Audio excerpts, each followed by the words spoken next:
if the conditions were right to turn someone who wants to add value to society into a guerrilla. We're fellow soldiers. We need support.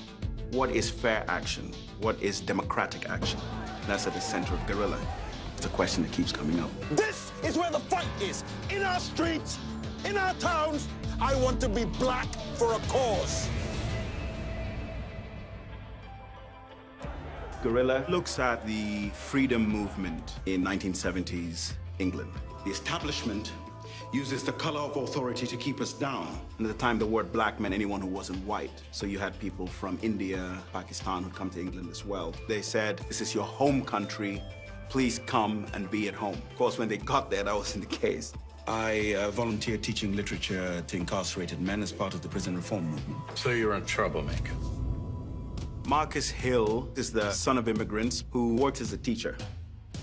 Today, we're reading from the memoirs of his struggle. The Dragon Will Fly. Marcus and his partner, Jasmitra, see the world that they live in when they're trying to add something back. We need to do something. I'll find a way for us to prove ourselves. But something happens that changes things, and they decide to stand up and do something more than just protest. Words matter. That's how we build support. For him, it's a slow burn. What we do has to be about ideals. He's able to stop, think, and even when he decides to take action, he wants it to be within the bounds of normality. This is our thing. You and I have got to stay partners. Give it to him, Jazz. How far are you willing to go? Black people, organize and arm yourself now. To stand up and fight. Every time they think they've stopped us, we come back a little stronger and a lot smarter. And when we are ready, we will strike again. Alrighty, so yesterday I listened to while I was in the car. I listened to Dr. Boyce Watkins' conversation facing the controversy with the new Showtime TV show Guerrilla. As I was coming home to decide if I was going to do a video or not, I seen that Chrissy did hers, and then you look on the list, you see all the other people doing their videos on it too. Yeah, Chrissy actually finally answered one of my rhetorical questions, and that's good. I mean, I respect the answer. I had been asking rhetorically if black women like her and Sweet Speaks and 156, all the others, are saying black men with non-black wives shouldn't be supported in these type of films, then should my obvious, correlation causation is, well, these black men might not be in their best interest to even employ black women in front of the camera or behind the camera. I wasn't saying that should happen. I'm saying by proxy it will happen. And here's a situation which I don't get. They've already said this a while ago, and I think you have to quantify who's saying what, because you got to separate black Twitter or black shea butter Twitter, the feminists, the people who write for Ebony the Root, the Grill, Essence, because those are more leftist leaning feminist women who they claim that their beef is not like with Nate Parker. The beef wasn't with Nate Parker because the white was white. They showed a list of all these black men with black movies who have non-black wives that they supported, and guess who's on that list? The brother who's at the face of controversy now, the brother who is the director of this new show Guerrilla, and he also did 12 Years a Slave. But so I think that's one thing to pay attention to, is like who's saying what, because it's more so on YouTube and stuff that you get this, well, we not supporting black men with non-black wives making these pro-black type films.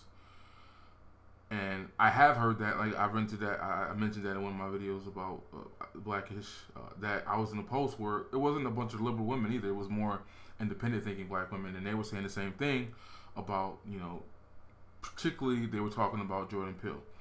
They were talking about liberal progressive men who make these type of movies and they don't have black wives. And they were saying the same thing, like, we gotta chill with giving them our money and support. And I'm like, okay, so y'all have already established that. We already heard that. We saw what happened with Birth of a Nation. We saw the negative effects of when y'all say I don't want to support something, what can happen to it. So are y'all boycotting? Like, how does this work? That's confusing to me. I'm not making an argument that black women don't have a valid argument. I think they complain overly about a lot of things. I gotta do a video about the show Big Little Lies. They're in their feelings about that. And there's just a lot of stuff going on in the media and whatnot. But I'm not saying that they don't have an argument. My argument is just being consistent and pointing out, well, if y'all keep saying you're not going to support black men, then by proxy, they probably going to stop picking you altogether and just completely put you out. I don't think that's a solution. But, I mean, if you're not a valued dollar anymore, if you're not a part of the demographic in which is going to support their movies, then they don't need you just like you don't need them. And the question still begs to remember, because Chrissy said, well, these type of people should not be doing these type of films and movies. And my question to that still is, well, where are the black men with black wives? Why aren't they doing it? Again, same situation with Birth of a Nation. Nate Parker said he went to black men, other black directors for help, and they told him, no, you need a white savior. Which I don't understand why people keep saying there's a white savior in Birth of a Nation. There's not. A lot of black folks, and looking at the comment section between Chrissy's video, Simone 56's, and other, they're saying that Django Unchained was a better movie and stuff like that. And I'm like, how? Like, first of all, one is fake, not based off a real character. Two, if you look at these movies, whether it's Kill Bill or Glorious Bastards, those were revenge movies. Like, you know, Kill Bill was a revenge woman, feminist type shit movie, and Glorious Bastards was the revenge of Hitler and the Jews type of movie. Django Unchained was a love story. And Django did not kill one slave owner. He only killed overseers. So he was, and there was definitely a white savior in that. So I don't get that comparison. I mean, I skimmed through Django the first time when it first came out. I wasn't interested in it. I just watched like that last 10-minute scene basically before everything went to hell. That's all I was interested in watching. But I don't see how people can compare those movies and say that one is better than the other. They're completely different. You know, whatever. Django did not kill one slave owner in the movie. And that's one of the reasons why I think they said Will Smith turned the movie down, because he was not going to be the hero or the protagonist. It was the white dude. And he was like, if I'm doing that, I want to be that dude. But Boyce's picture is up here, and it's because him and his lady did a video about it. And, you know, Boyce, if you don't know, he's the ambassador of all things a black woman has got. So I knew he had to do a video on this topic. But if y'all don't recall, a couple years ago, there was this kind of fake boycott for like Red Tails, which I noticed that he helped magnify it from what it was. It wasn't really that deep. It was like an article that kind of was, you know, out there, and he made it go kind of more viral. But it was basically about, you know, the black woman not being in there. And I bring that up because he's been consistent in his argument, and I'm gonna be consistent in mine. I don't think that the movie Red Tails, which I think was shitty and it flopped, and I went to go see it in theater with my little brother. I understood that movie was in particular about those Tuskegee Airmen who were over there. It wasn't about their home life here. And the reality is, it was only it was like 10 soldiers, and 1 out of the 10, it showed a love interest with an Italian woman. I believe in that storyline. Just like in America at St. Anne, you had one brother mess with one Italian chick when they were over there in Italy. That happened. A lot of those brothers did not come home. It's not like it was that deep or this big love story. It was just one, and he didn't even get to keep her or stay with her in Red Tails because he died. So I believe that storyline is fine, and it's realistic, and it's not escaping black women. It's not about their home life. It was, and if it was about specific people and specific stories, absolutely, I expected them to have their wives, who they were married to be mentioned or something like that, or at least, you know, you see she's writing a letter to him, something like that. But that wasn't the case. And to be consistent in my argument, and as Boyce is consistent in his criticism, he had a problem with hidden fences. I mean, hidden figures. And he said that you know, he had issue with the fact that the black men were excluded from that film too. And exactly around that same time in history, there were black astronauts, there were other black men who were, you know, breaking records and breaking history too, but they were not mentioned in the film. And I'm like, I'm cool with that. That wasn't about black men. That was about black women. That was their time to shine. And I'm saying, I think that's okay. Like, it wasn't a deeper film. It was like people are taking situations and circumstances and they're trying to focus on one element. A lot of people had criticisms of the movie Lincoln, saying, well, it didn't have Frederick Douglass in it or enough. I don't recall. And I'm like, would it have been better storytelling? Should he have been in there? when you look at the grand scheme of his whole life, is he that much of an impact? I know for slavery and things of that nature, absolutely, but could the film be done without him playing a major role? Yeah, just like when they do the Frederick Douglass film, I don't think Lincoln should be a major role in the movie. It should be focused on Frederick Douglass and what he was doing. Now, I think for me personally, it would be a good story. You have Lincoln in there. You have I.W. Wells even though I think she should have her own movie. I think that she should be mentioned in the movie as well. But, you know, that's such a big character that is like, it's just too hard to do one movie with all these different icons at one time without mentioning and bringing up other people and giving them a pivotal role. But I'm gonna say, my point is that I'm okay with people taking a story and focusing on one element or one segment of it without making it about the broader issue and trying to be completely accurate as possible. And that's what I think that this brother did in this Guerrilla. I think he's a biracial dude, if I'm not mistaken. He's married to a non-black woman. And according to Boyce's video, who did his research to try to find a way to call him a coon, that he's like from, his pedigree is from this kumbaya multiculturalism ideology worldview. So why are black people expecting him to do some extra blackity black stuff when that's his pedigree? That's the cloth he comes from. I think sometimes we need to just look at people for who they are and just understand that you're not gonna get, you know, everything out of it, right? Yes, absolutely. Chrissy made the point that these black men with non-black wives, they can only go so far, they can only do so much, and I agree. As a person who has 2 biracial nieces, you know, if I was in a position, a platform to promote black beauty, being that I have no children, of course there's only so much I could do in that environment. I'm not going to exclude my, you know, nieces from any type of promotion. I agree with that. But again, my question is, why aren't the black men who are in the position do that? And when it comes to receipts, I think that's one of the problems I have with black women's argument is they don't account for receipts. Chrissy said in her video that you can't give the brother credit for Lupita's instant success because of 12 Years a Slave, because it was her stylist and other people. I'm like, chill, sis, you're doing too much. If it wasn't for her being in that movie, we would not know who she was. She was in the game, strong, 10 years, writing, directing, plays, all that. Never heard of her. Never knew about her. And why I say that you can't take away him putting her in 12 Years a Slave, because her movie, which came out the week before Birth of a Nation, also flopped. It did worse than Birth of a Nation. Queen of Pata, I think it's called. And I'm saying, like, well, where was all the black women at to go see that movie? I mean, between Birth of a Nation and Queen of Pata, it kind of shows how we really stand when it comes to these arguments about promotion and validation in the movies and whatnot. Understood, I wasn't expecting white people or black women to go see Birth of a Nation. I already heard all the complaints. I did want black men to, and we didn't.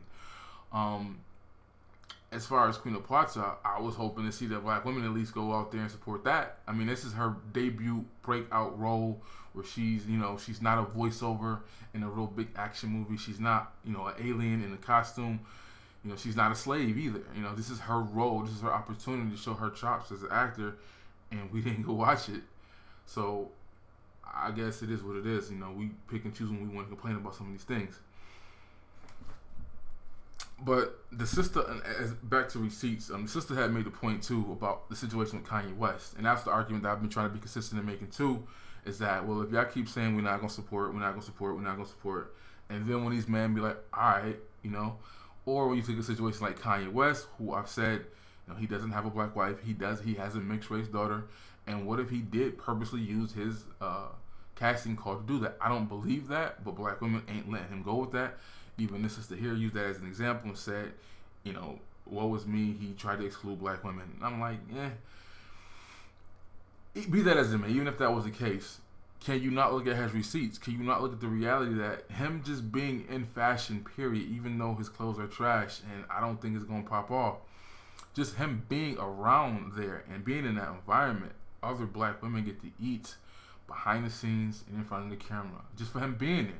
Every black dude in the industry and in the business doing anything, like, you do benefit from that. So, and that's why I think, you know, I don't understand all the knee-jerk, you know, all of a sudden complaints, especially looking at the Guerrilla thing. How many black women are talking about they don't want to see it, they're not supporting it based off the preview of one episode. They don't even know what's going to happen in the show.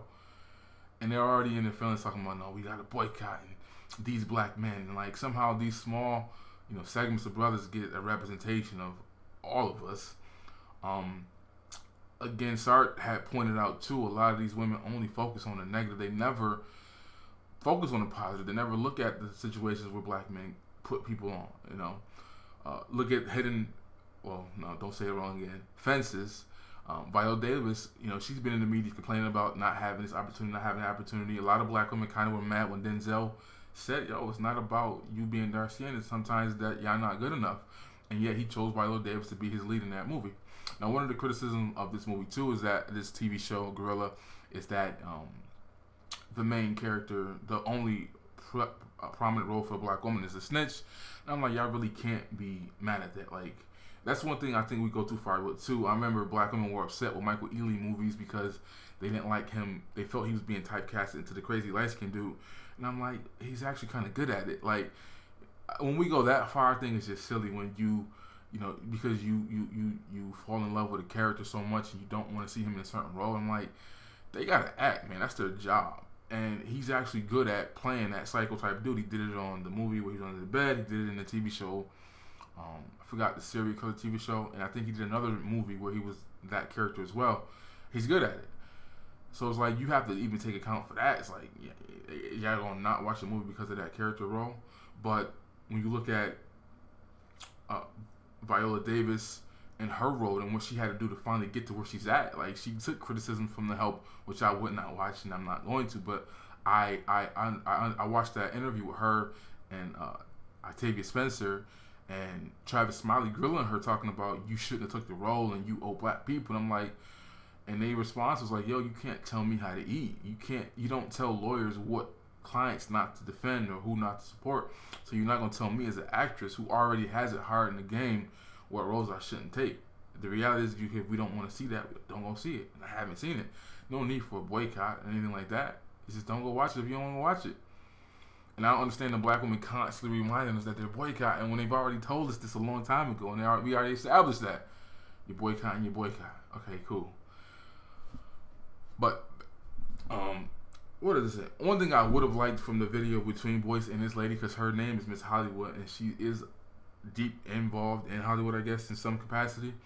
And I would have liked, other than them just go in on a dude and find ways to dismantle him and say the black woman is God, it'd been cool being that he's been in LA, he's been doing movies with Dame. I don't know how that relationship is gonna go, or how I even think that would work out as long as it did. I don't know what's going on with that, but I know they got like 2 movies that they worked on together. She's involved in the system and she's,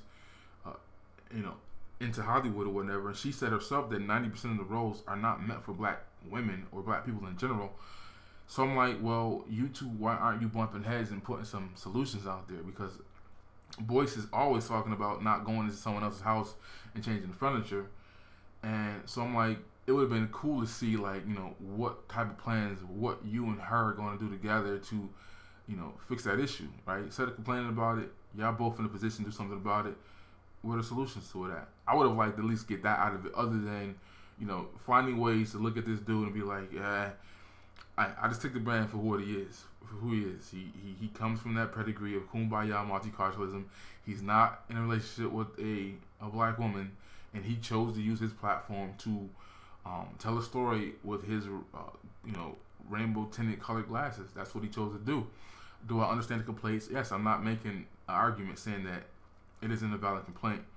I don't think that he's intentionally trying to erase him. I'm saying by proxy, this man is trying to emulate his own relationship. Just like if Kanye was trying to give shine to only mixed race women in his casting call, because that's what he produces. My point is, when you get the platform, you build it, as I talked about in the Pretty Girls on the Rock, you control it and you get to dictate what's in it. My problem is that it seems like black women don't give any leeway at all to any of the men who take risks and do the things that are controversial. You look at what's going on with Kendrick Lamar, his situation is like, damn, it's like, can you breathe? Not saying that critics aren't, you of course you critique and you tell people ways that they can improve, but it doesn't even seem like that. It's just used as a tool to shit on all black men, say we're all colorist and blah, blah, blah, and this and that.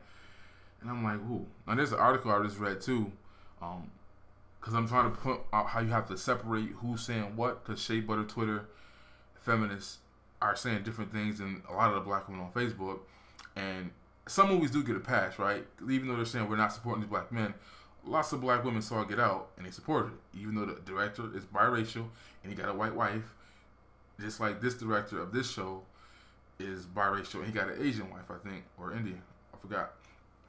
But they had no problem. There's even an article, and I'll leave it in the description box. It's called How Jordan Peele Can Make a Movie Like Get Out and Have a White Wife. And it's pretty easily, and it's written by Ashley C. Ford.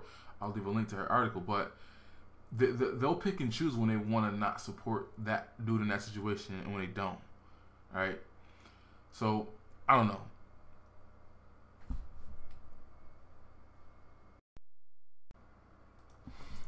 I think they should just, everybody, back to what Boyce had said, because I was talking about how he led the charge in regards to the boycott of Red Tails, and then he also doubled down. That's what I was talking about. Hit the receipts of some of these black men. Denzel made it a direct choice to not show the love scenes he did with white women in movies. He did the scenes, but they did not make the movie. You can actually go look at the movies on YouTube, the clips of the love scene he did with Julia Roberts that didn't make the movie, and he purposely asked him not to be in there because he has some weird obligation to black women other than making the good films. But that's who he is, and he's done that. And yet, still in the movie Flight, Boyce, along with a couple Twitter Shea Butter chicks, were like, no, he shouldn't have did that. And I'm like, the man has a career full of not showing those scenes, even if he has a white love interest, or as he did in Training Day with Eva Menendez, and also he had her in Out of Time. And that's another element I think that gets overlooked, is the financial reality. The reason why they cast some of these other women is because of the box office numbers, and they're trying to appeal and be more diverse.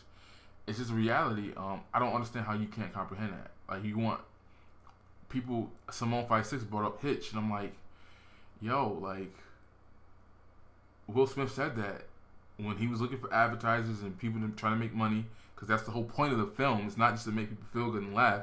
It's for them, the studios, to make money too. And he's like, well, this Mexican market would have not wanted to probably see this movie if the love interest was a black woman, right? And that's just that simple. He casted a woman that will bring in more dollars and make the movie do better. And they were correct. The movie was a success. So, do you not want to account for that narrative? I don't get that part. That business part, the money part, the marketing part. The same part I brought up in Situation with Anthony Anderson and his character on Blackish. You still got to pay bills. That's the focal point. The whole thing is, can it make money? It ain't just about promoting just to promote. It's about, can this be profitable so we can make another movie and whatever. And again, I don't think sisters think that deep. They just have the knee-jerk reactions and they want to be in their feelings. And I think that eventually that's going to come up with them in situations like this. Now, as Chrissy said, she answered my question. She said she doesn't think that these black women should even take these jobs, whether on the camera or behind the scenes. I'm like, I respect that. If you're going that deep, that's really deep. Do I think that's going to happen? Do I think black women are going to not take these roles and not get on? No. If you look what Viola Davis had to do to finally get her nomination or her award. I think she has the four. She has the Oscar, the Emmy. I think she has 3, and she has 1. She needs the last one, I think, for doing plays. She has a TV. She has a movie. She doesn't have music, but I think she needs the one more for the play. And that's like a goal and a dream to get for an actress or actor in Hollywood. And yet, she had a long ride to get there. There's a lot of jobs she probably didn't want to do, a lot of roles she probably didn't want to take. She did all that to get where she at. So I'm saying, like, I think it's unrealistic to say that these sisters are going to just not take those jobs. I'll see what Chrissy says when she finally does that video where she's telling these women that they shouldn't take these roles and they don't have to settle for it. I'm like, I don't think it's settling. I think it's about doing what you gotta do in another man's castle, in someone else's house. That's the pedigree and the way that they want you to go. One complaint that Simone 56 made in her video was that, because she got in on Idris Elba, and I think Chrissy said she's boycotting him too. I'm like, really? They're turning on your boy? Because he's part of the producer of the show, and somehow he has the ability to dictate that the main character not be a black woman. she talked about how on the TV show Luther. I'm just thinking like some of the arguments. I'm like, yeah, really not. Like Luther is based. It's not an American TV show. It was based in the UK, right? And as Sam Jackson pointed out in his critique of Jordan Peele choosing the British brother, now looking more into that story, Jordan he did struggle with picking him. Actually, he did not think it would have been a good idea, and they even thought about him using his British accent, but they fell through with that.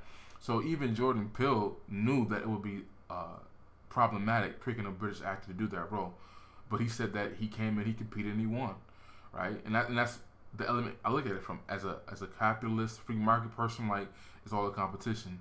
But then if I'm an actor and I'm looking at all these black men lose roles to other black men, I mean to non-black American men, it's like, I understand. I looked at the Grapevine video when they talked about it, and they were both hopping a fence on, like, basically who was he right or was he wrong.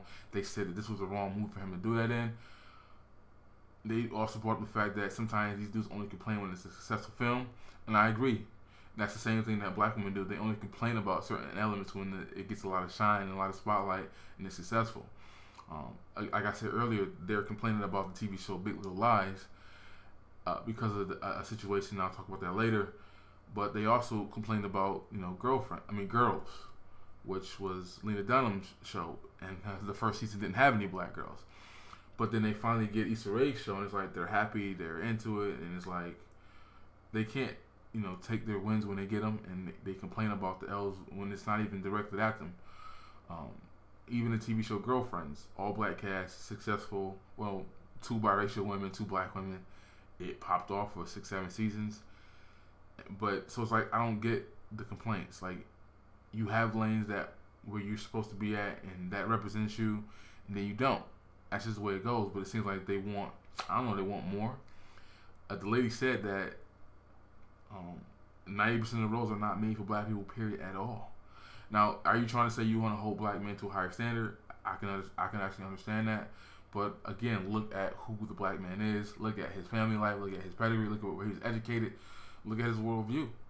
Y'all trying to get these pro-blackness out of, dudes who have succeeded in liberal Hollywood. There's another article I might link complaining about why do 3 of the black men and the best men have non-black wives. I'm like, wow. Like, did you like the movie or not? Like, what does it have to do with anything?